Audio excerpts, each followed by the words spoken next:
안녕하세요. 저는 현재 너무 억울하게 이혼을 당하고 혼자 살고 있는 평범한 30대 여성입니다. 제 사연을 들어보시고 제가 문제였는지 여쭤보고 싶어 사연을 보내게 되었습니다. 결혼 전에는 작은 회사에서 격리 일을 했고 결혼 후에는 남편과 아이들을 돌보며 소소한 행복을 꿈꿨습니다. 그저 그런 삶이었지만 저는 그 평범함이 좋았습니다. 시아버님은 평생 공무원으로 성실히 살아오신 분이었습니다. 지방의 작은 시청에서 30년 넘게 근무하시며 한 번도 지각이나 결근 없이 원칙과 규율을 지키며 사셨다고 들었습니다.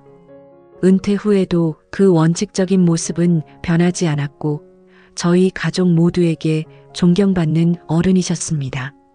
며느리, 너 같은 사람이 있어 우리 집안이 든든하다. 처음 시집 왔을 때 시아버님이 제게 해주신 말이었습니다. 첫 명절 떨리는 손으로 음식을 준비하던 저를 보시고는 부드러운 미소와 함께 건네신 그 한마디. 그 순간 온몸을 짓누르던 긴장이 스르르 풀렸습니다. 아, 참 좋은 분이시구나. 그렇게 생각했습니다. 시어머님은 제가 결혼하기 전에 돌아가셨다고 들었습니다. 암이었다고 했습니다.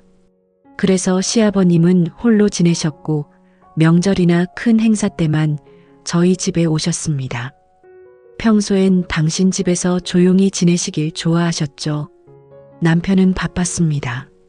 아침 일찍 나가서 밤늦게 들어오는 날이 대부분이었고 주말에도 골프나 회식으로 자리를 비울 때가 많았습니다.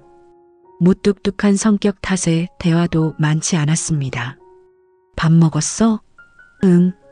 그게 전부인 날도 많았습니다. 그래서였을까요? 가끔 시아버님이 오시는 날이면 그분의 다정한 말 한마디가 큰 위로가 되곤 했습니다. 얘야, 고생이 많구나. 우리 아들이 무심해서 미안하다. 며느리 덕분에 손주들이 잘 자라고 있어. 내가 참 잘하고 있다. 그런 말들이 제게는 따뜻하게 느껴졌습니다. 누군가 제 노력을 알아준다는 것, 그것만으로도 힘이 났습니다.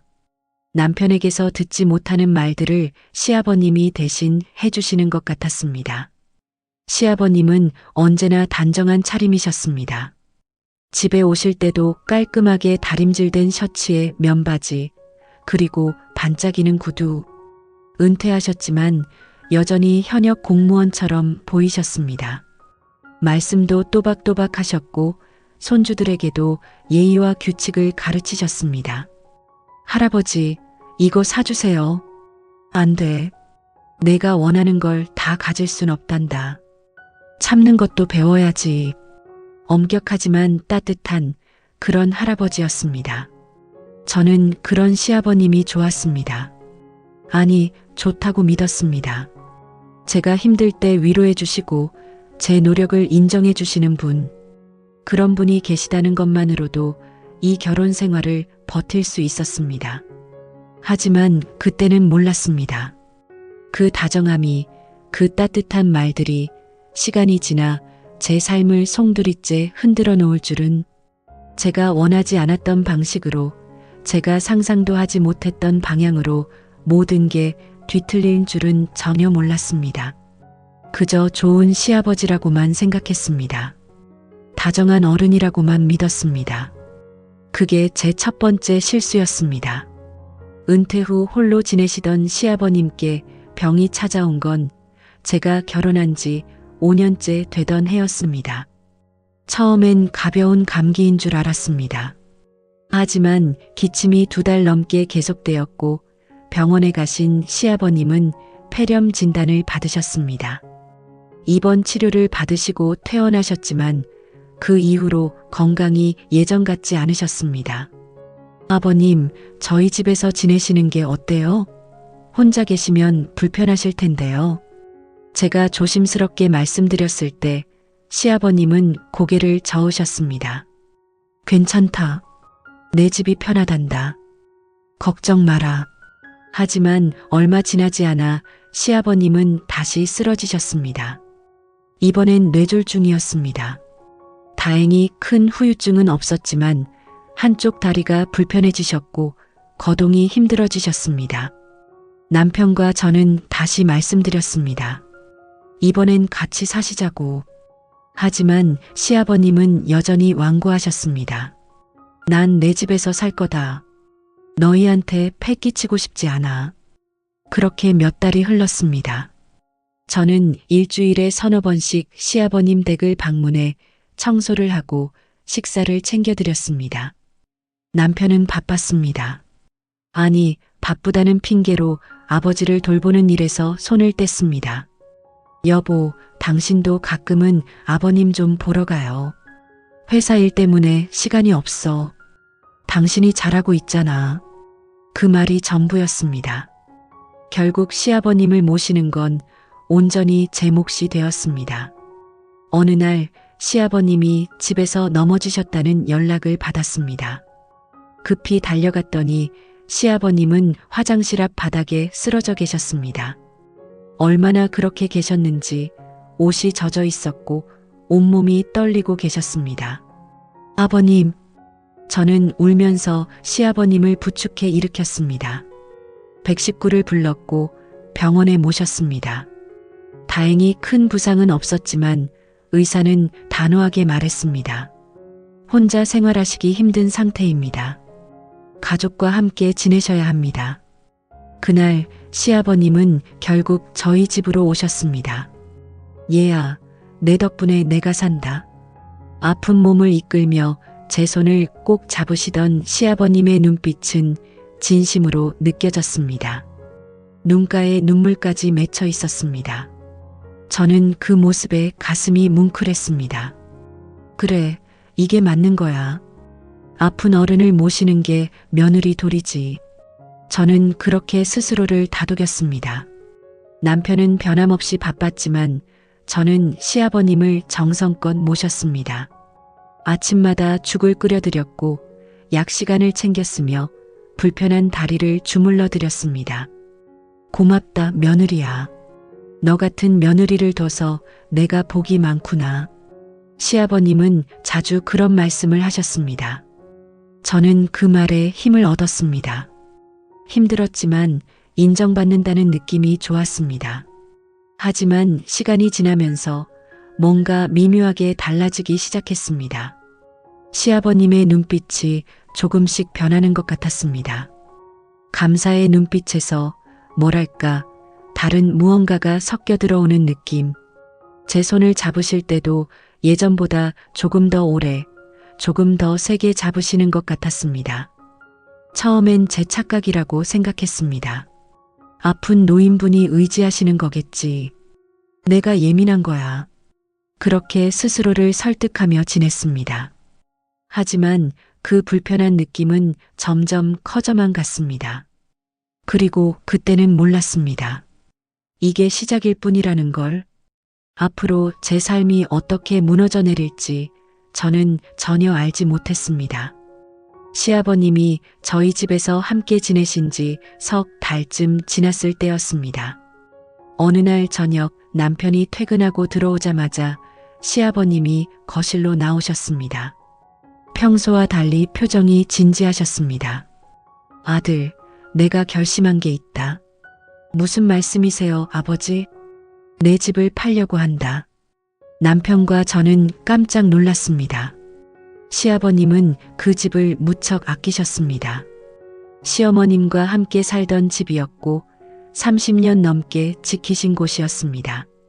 아버지, 왜 갑자기요? 혹시 제가 뭘 잘못했나요? 제가 당황해서 물었습니다.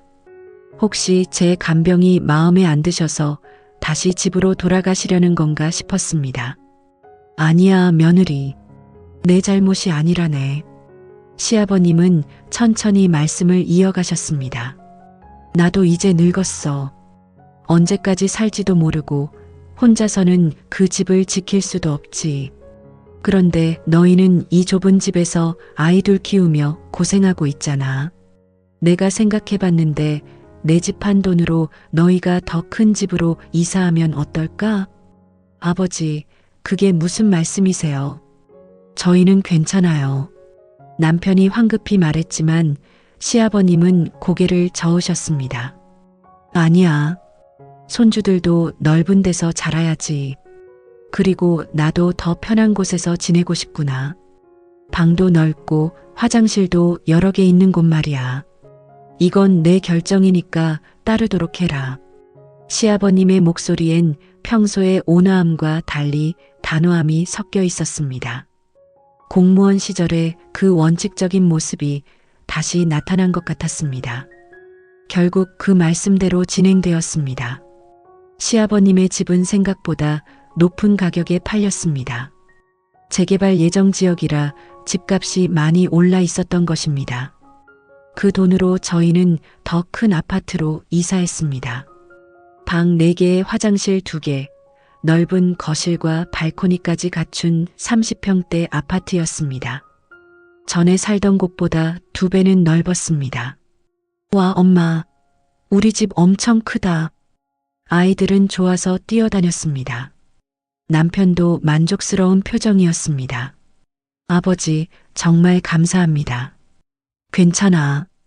이게 다 너희를 위한 거니까.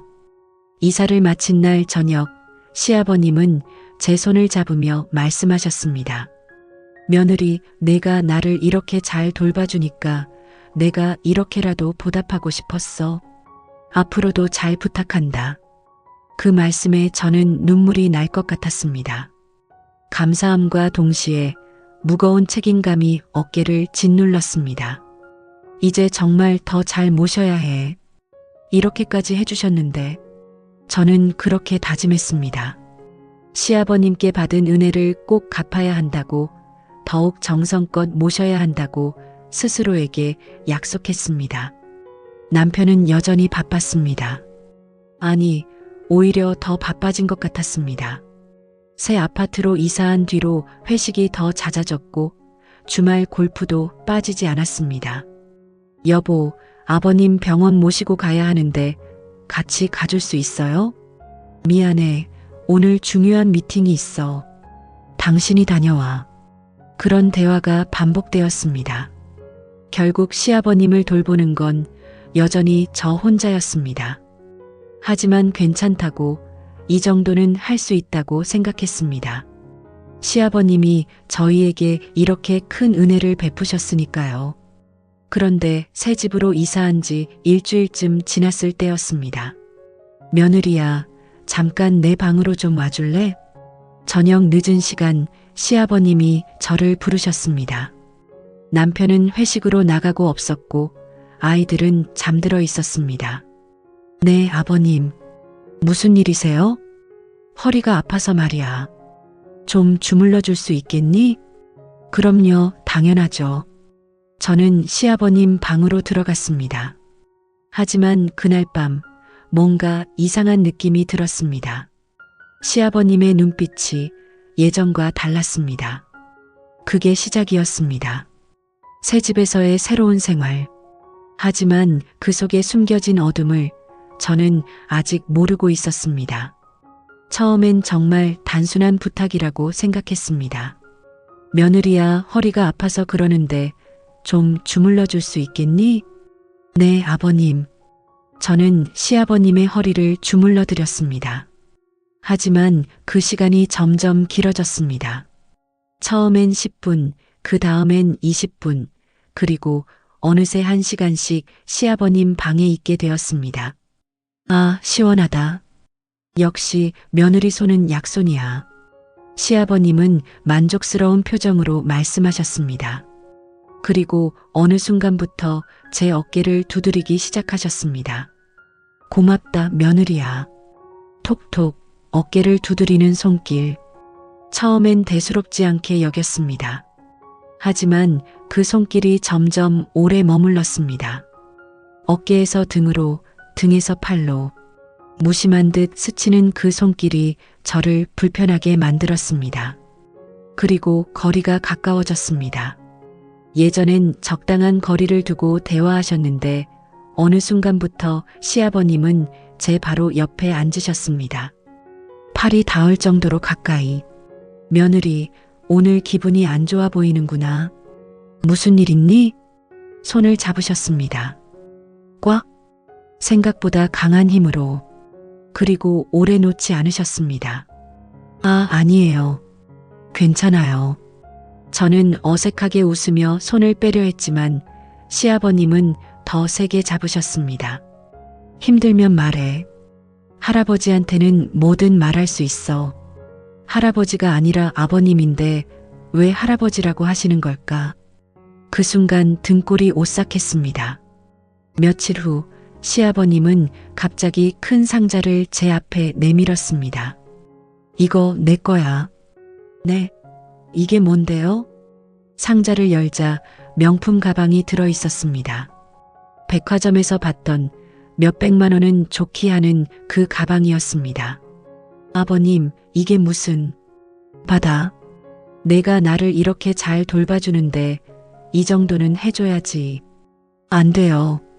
이건 너무 비싼 거예요. 괜찮아. 내 돈으로 사는 건데 뭐가 문제야? 며느리 선물하는 게 잘못이야? 시아버님의 목소리에 약간의 날이 서렸습니다. 저는 어쩔 수 없이 받을 수밖에 없었습니다. 그게 시작이었습니다. 일주일에 한 번씩 선물이 왔습니다. 명품 가방, 비싼 화장품, 금팔찌, 다이아몬드 귀걸이.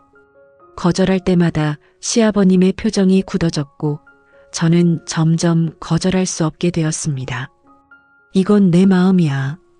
받아주렴. 내가 받지 않으면 할아버지 마음이 아프단다. 또 할아버지라고 하셨습니다. 왜 자꾸 그렇게 부르시는지 저는 알 것 같으면서도 모르겠다는 생각에 혼란스러웠습니다. 그리고 어느 날 밤 남편이 회식으로 늦는다는 전화를 했을 때였습니다. 며느리야, 내 방 좀 와봐. 시아버님이 부르셨습니다. 저는 두려움을 느꼈습니다. 하지만 거절할 수 없었습니다. 방에 들어서자 시아버님이 침대에 앉아 계셨습니다. 다리를 좀 주물러 줄 수 있겠니? 네. 저는 떨리는 손으로 시아버님의 다리를 주물렀습니다. 그런데 시아버님의 손이 제 머리카락을 만졌습니다. 머리결이 참 곱구나. 온몸에 소름이 돋았습니다. 이건 아니었습니다. 이건 분명히 아니었습니다. 아버님, 저 이만 나갈게요. 저는 황급히 일어났습니다. 하지만 시아버님이 제 손목을 잡았습니다. 왜? 벌써 가려고? 조금만 더 있다가... 할아버지 외로워. 아니에요. 아이들 봐야 해서요. 겨우 손을 빼고 방을 나왔습니다. 가슴이 두근거렸고 숨을 쉴 수가 없었습니다. 그날 밤 남편이 돌아왔을 때 저는 용기를 냈습니다. 더 이상 참을 수 없었습니다. 여보, 아버님이 저를 이상하게 대하세요. 무슨 소리야? 선물도 자꾸 주시고 저를 자꾸 방으로 부르시고 손도 잡으시고. 눈물이 흘러내렸습니다. 남편은 처음엔 당황한 표정이었지만 곧 인상을 찌푸렸습니다. 말도 안 돼. 아버지가 그럴 뿐이 아니야. 정말이에요. 저를 믿어줘요. 내가 오해하는 거야. 아버지는 그냥 고마워서 선물 주시는 거고 아프시니까 도움이 필요하신 거잖아. 내가 너무 예민한 거 아니야? 여보. 그리고 아버지가 우리한테 얼마나 잘해주셨는데 이 집도 아버지 덕분에 산 거잖아. 그런 분한테 어떻게 그런 생각을 할 수 있어? 남편의 목소리가 점점 커졌습니다. 저는 말문이 막혔습니다. 다시는 그런 말 하지 마. 아버지 마음 상하시면 어떡하려고. 그날 밤 저는 홀로 화장실에 앉아 소리 없이 울었습니다. 믿어줄 사람은 아무도 없었습니다. 남편이 저를 믿어주지 않은 그날 이후 모든 게 더 나빠졌습니다. 시아버님은 여전히 저를 부르셨습니다. 밤마다 남편이 없을 때마다. 그리고 그때마다 저는 거절할 수 없었습니다. 거절하면 남편에게 며느리가 나를 싫어한다고 말씀하실 것 같았습니다. 며느리야, 오늘 기분이 좋지 않구나. 할아버지가 위로해 줄게. 시아버님은 제 손을 잡고 제 어깨를 감싸고 제 머리를 쓰다듬었습니다. 저는 그때마다 온몸이 얼어붙었지만 웃어야 했습니다. 거부하면 안 된다는 걸 알았으니까요. 선물도 계속 왔습니다. 거절할 수 없는 선물들. 거절하면 시아버님의 표정이 차갑게 변했고 그 시선이 너무 무서웠습니다. 저는 점점 무너져 갔습니다. 밤에 잠을 잘 수 없었습니다. 시아버님이 문을 두드릴까봐 또 저를 부르실까봐 두려웠습니다. 악몽을 꾸었습니다. 시아버님이 제 방으로 들어오는 꿈, 도망치려 해도 다리가 움직이지 않는 꿈. 거울을 보면 낯선 사람이 보였습니다. 눈밑이 시커멓게 그을렸고 뺨은 쑥 들어갔습니다. 머리카락이 빠지기 시작했습니다. 엄마, 괜찮아? 큰아이가 걱정스러운 얼굴로 물었습니다. 응, 괜찮아. 엄마 좀 피곤해서 그래. 아이에게조차 진실을 말할 수 없었습니다. 누가 믿어주겠습니까? 남편도 안 믿는데. 저는 매일 거울 앞에서 중얼거렸습니다. 내가 미쳐가고 있어. 이게 정상인 건가? 아니면 내가 이상한 건가? 남편은 여전히 바빴습니다. 아니, 집에 있기 싫어하는 것 같았습니다. 제가 시아버님 이야기를 꺼낸 이후로 저를 피하는 것 같았습니다. 여보, 오늘 일찍 들어올 수 있어요? 회사 일이 많아. 늦을 것 같아. 매일 같은 대답이었습니다. 저는 혼자였습니다. 시아버님과 단둘이 집에 남겨지는 시간이 점점 길어졌습니다. 차라리 시간이 빨리 갔으면 좋겠다. 그냥 이 지옥 같은 시간이 끝났으면. 혼자 있을 때마다 그런 생각을 했습니다. 끝나기를, 이 상황이 끝나기를 간절히 바랐습니다. 그러던 어느 날 저는 참을 수 없어서 친정 엄마에게 전화를 걸었습니다. 남편은 골프를 가셨고 아이들은 학교에 갔고 시아버님은 방에서 낮잠을 주무시고 계셨습니다. 저는 베란다로 나가 작은 목소리로 전화를 걸었습니다. 엄마, 왜? 무슨 일 있어? 목소리만 들어도 눈물이 났습니다. 엄마, 나 너무 힘들어. 무슨 일인데? 남편이 또 뭐라 그래? 아니야. 시아버님이. 저는 그동안 있었던 일들을 쏟아냈습니다. 불편한 손길, 선물들, 밤마다 저를 부르는 일, 남편이 믿어주지 않는 것까지 모든 걸 말했습니다. 하느님 맙소사, 우리 딸이 그런 일을. 엄마의 목소리가 떨렸습니다. 엄마, 나 가끔은 그냥 빨리 끝나버렸으면 좋겠어. 무슨 소리야? 시아버님이 빨리 돌아가시면 내가 좀 살 수 있을 것 같아. 이런 생각하는 내가 나쁜 사람인 거 알아. 근데 엄마, 나 정말 미쳐버릴 것 같아. 눈물이 멈추지 않았습니다. 엄마도 울고 계셨습니다. 얘야, 그런 말 하지 마라. 그래도 내 마음은 이해한다. 엄마가 어떻게든 너를 도와줄게. 내가 버틸 수 있도록. 고마워, 엄마. 누군가한테 말하니까 좀 나은 것 같아. 저는 한숨을 쉬었습니다. 조금은 마음이 가벼워진 것 같았습니다. 그런데 그때였습니다. 삐걱. 뒤에서 문 여는 소리가 들렸습니다. 천천히 뒤를 돌아보니 시아버님이 베란다 문 앞에 서 계셨습니다. 얼마나 오래 서 계셨을까요? 얼마나 많이 들으셨을까요? 엄마, 나 끊을게. 나중에 다시 전화할게. 저는 황급히 전화를 끊었습니다.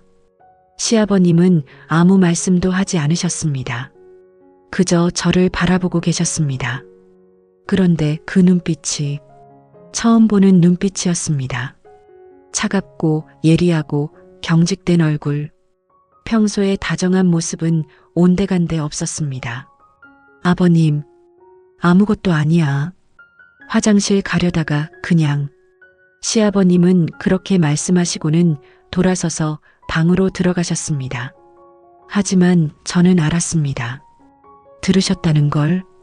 제가 한 말을, 엄마와 나눈 대화를 들으셨다는 걸. 온몸이 얼어붙었습니다. 다리에 힘이 풀려 그 자리에 주저앉았습니다. 이제 어떡하지 어떡해. 단순한 하소연이었습니다. 정말로 시아버님이 돌아가시기를 바란 게 아니었습니다.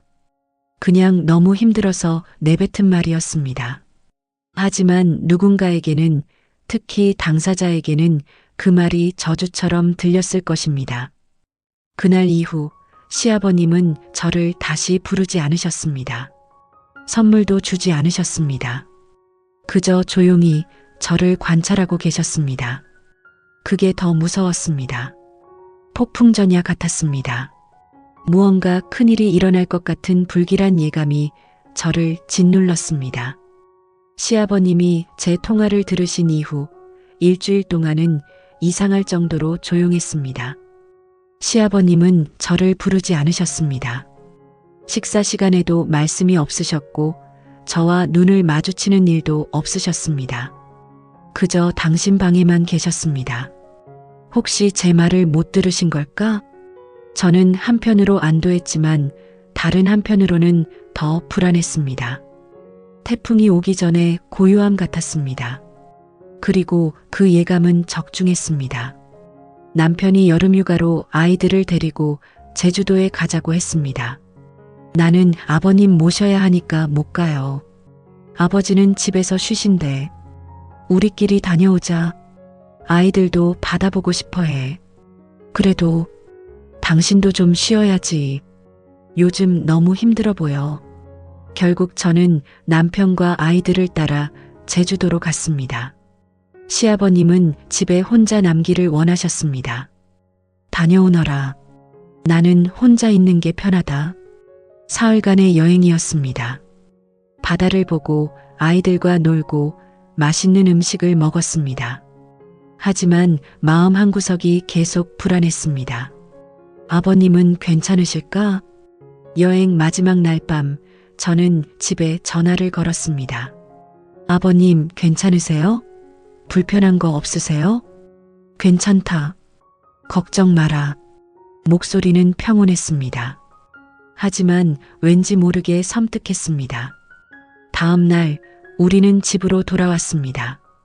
현관문을 열고 들어서는 순간 뭔가 이상했습니다. 집이 너무 깨끗했습니다. 평소보다 훨씬 정돈되어 있었습니다. 그리고 제 방에 있던 선물들이 모두 사라져 있었습니다. 여보, 내 가방들 어디 갔어? 무슨 가방? 아버님이 주신 선물들. 옷장에 있던 거. 남편이 거실로 나가더니 시아버님을 불렀습니다. 아버지, 혹시 며느리 물건들 어디 갔는지 아세요? 시아버님이 천천히 거실로 나오셨습니다. 손에 서류 몇 장을 들고 계셨습니다. 앉아라. 할 얘기가 있다. 시아버님의 목소리는 차가웠습니다. 공무원 시절 회의를 주재하던 그 목소리였습니다. 무슨 일이세요, 아버지? 남편이 물었습니다. 너희가 없는 동안 내가 정리를 좀 했다.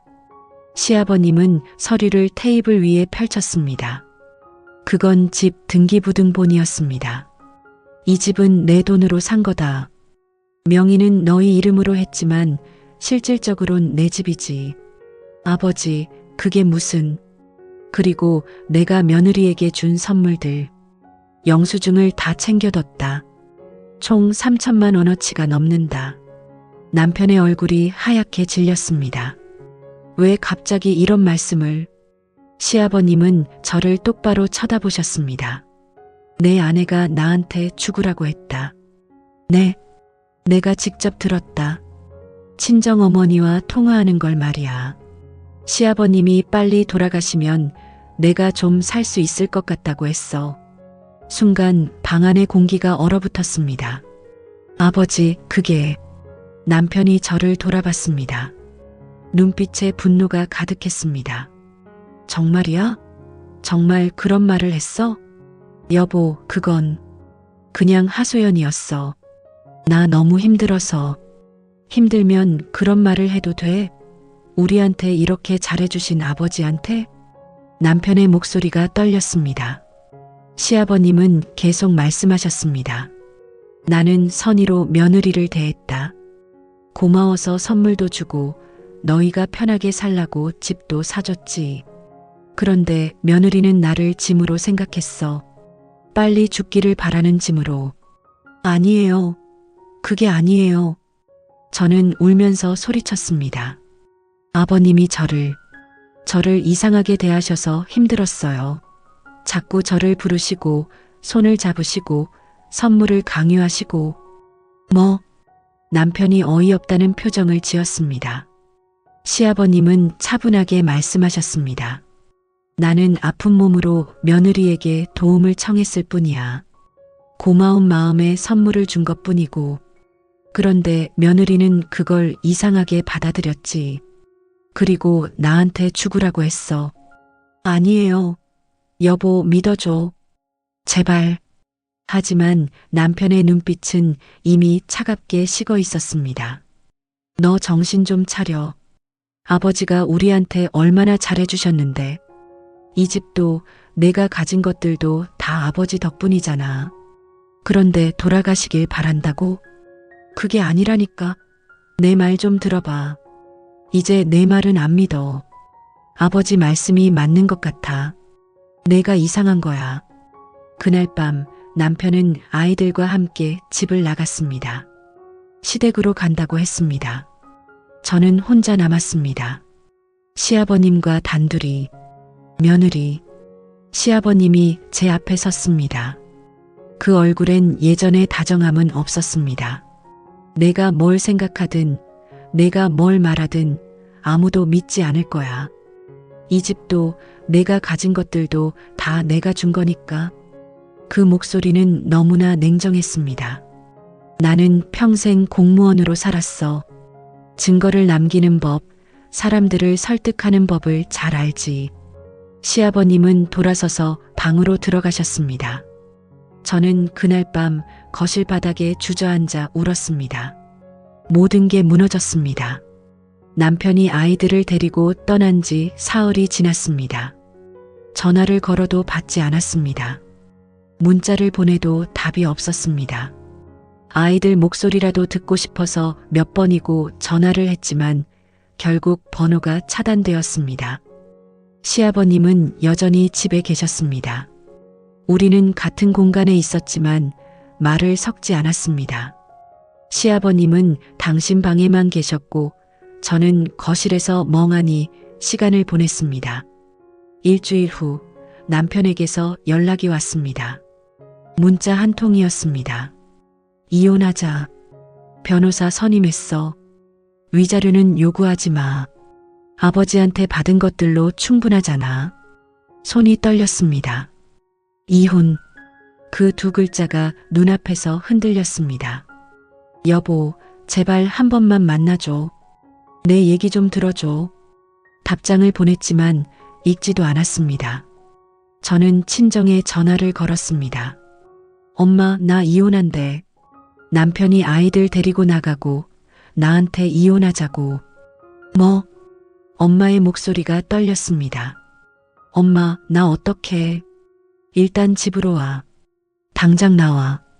근데 시아버님이 그 집 나와. 지금 당장. 저는 짐을 쌌습니다. 많지 않았습니다. 제 옷 몇 벌과 간단한 세면도구뿐.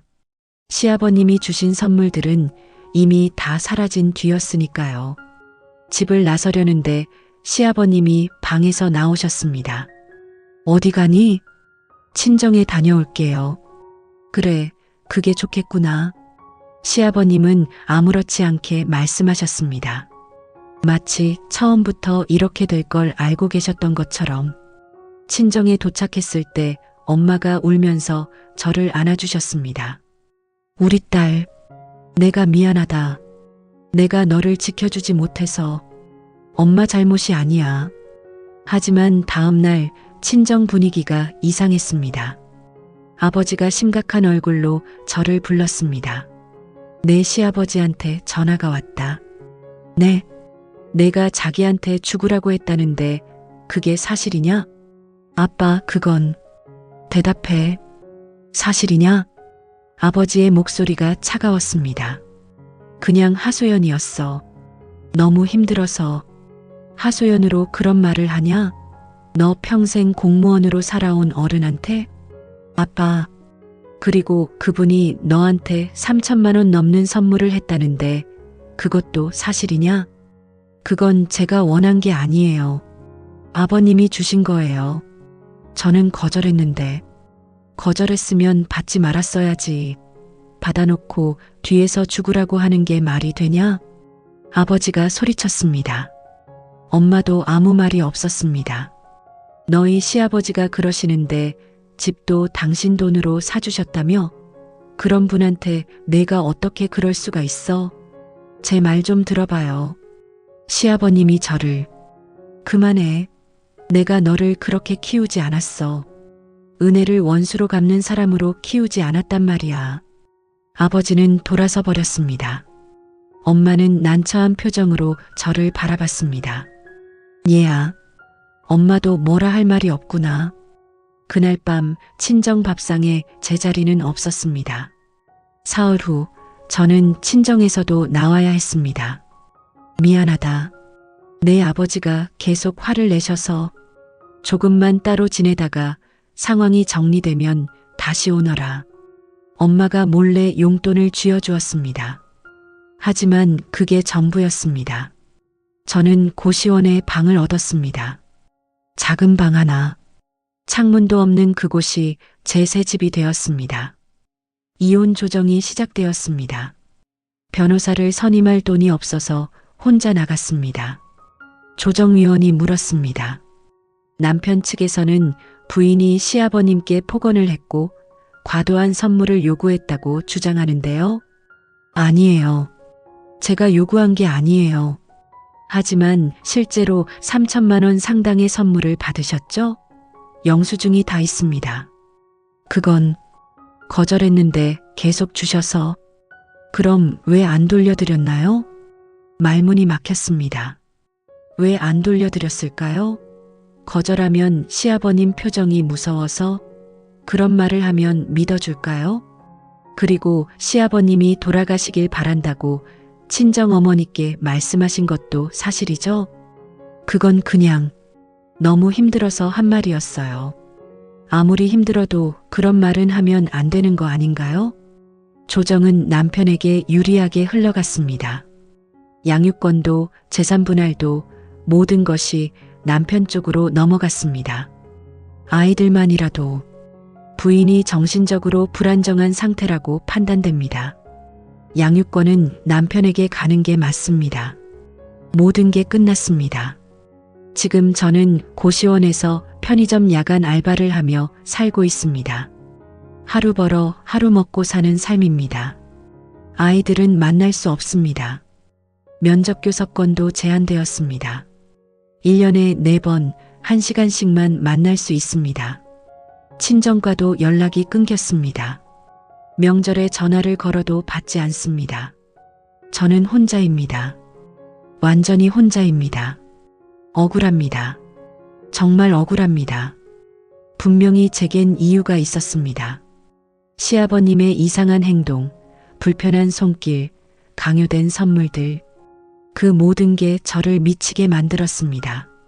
하지만 누구도 제 말을 믿어주지 않았습니다. 증거가 없었으니까요. 시아버님은 완벽했으니까요. 평생 공무원으로 살며 증거 남기는 법을 아는 분이었으니까요. 저는 오늘도 스스로에게 묻습니다. 내가 괴물이 된 걸까? 아니면 너무 오래 참은 죄일까? 밤마다 악몽을 꿉니다. 시아버님의 손길, 그 차가운 눈빛, 할아버지가 위로해 줄게라던 그 목소리, 그리고 깨어나면 천장만 바라봅니다. 창문도 없는 이 좁은 방에서. 이게 제가 받아야 할 벌인가요? 제가 그렇게 나쁜 사람인가요? 그래서 이렇게 사연을 씁니다. 누군가라도 제 심정을 알아주길 바라면서요. 제가 미친 게 아니라고, 제게도 이유가 있었다고 누군가 한 사람이라도 믿어주길 바라면서요. 하지만 결국 저는 혼자입니다. 그리고 아마 평생 혼자일 것입니다. 지금 이 글을 쓰면서도 눈물이 멈추질 않아요.